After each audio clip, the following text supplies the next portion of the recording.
2 months ago, ZESCO announced that it was increasing load shedding hours from 6 to 8 hours for all industrial and commercial customers. According to ZESCO notice, a continued decline in the water levels at Kaliba Dam resulted in the country experiencing a power deficit of 700 megawatts from the initial 273 megawatts which was reported in June this year.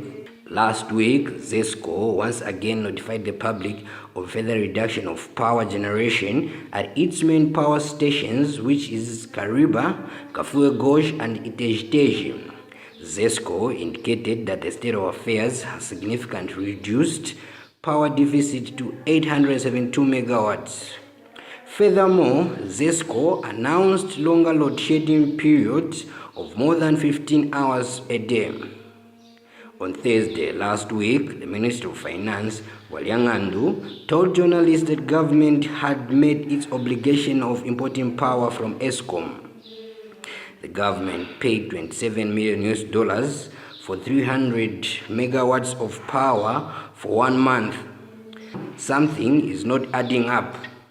If in June power deficit was 273 megawatts and load shedding was 4 hours, in September, power deficit increased to 700 megawatts and load shedding increased to more than 15 hours per day.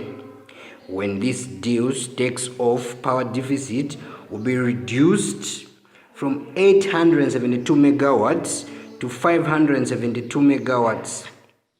However, government says the importation of power will reduce load shedding by 2 hours.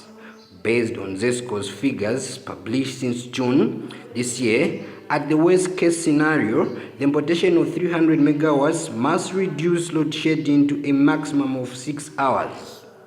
So going by ZESCO and government's pronouncements, they are giving conflicting and parallel statistics.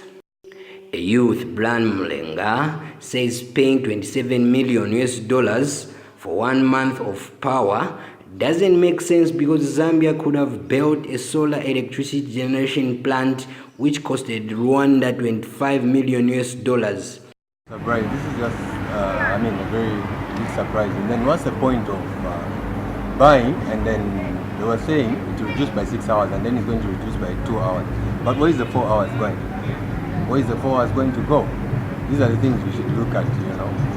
This government of ours, we should look into these problems amicably, because these are the situations where today they tell us this thing, tomorrow they tell us this thing. The other time it was no. But a senior citizen, Kele Mwape, has urged people in the country to wait and see the outcome of the importation of electricity from ESKOM. Don't problem in these countries, these people on top, they don't consult each other. What to say? They don't consult each other. So we don't know which one. We don't know which one. And we'll wait and see. Reporting for CBC News, I'm Mishek Nyirongo.